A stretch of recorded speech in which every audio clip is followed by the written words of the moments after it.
మనకి ఈ మధ్య ఎక్కువగా నెక్ ప్రాబ్లమ్స్ అనేది చూస్తున్నామండి. ఇది యంగ్ ఏజ్‌లో చూస్తున్నాం, సాఫ్ట్‌వేర్ ప్రొఫెషనల్స్‌లో చూస్తున్నాం, who are middle aged as well as పెద్ద వయసులో గూడా, ఎల్డర్లీ గూడా చూస్తున్నామండి.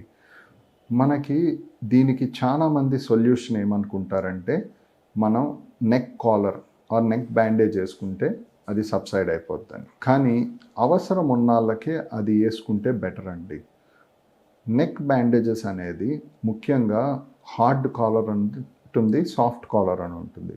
హార్డ్ కాలర్ అనేది మనకి ఫ్రాక్చర్స్ అయినప్పుడు అట్లా యూజ్ చేస్తామండి. సాఫ్ట్ కాలర్ అనేది సివియర్ మజిల్ స్పాజమ్స్ ఉన్నప్పుడు మనకి టెంపరరీ అంటే అక్యూట్ ఫేజ్లో మజిల్ స్పాజమ్స్ ఉన్నవాళ్ళు అప్పుడు వాడుకోవచ్చండి. ఇనీషియల్ ఫేజ్ ఆఫ్ 1 వీక్ 10 డేస్కి.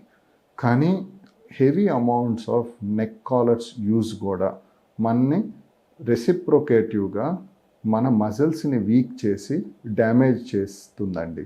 సో దయచేసి ఎక్కువగా కూడా అనవసరంగా నెక్ కాలర్స్ మాత్రం యూజ్ చేయకండి.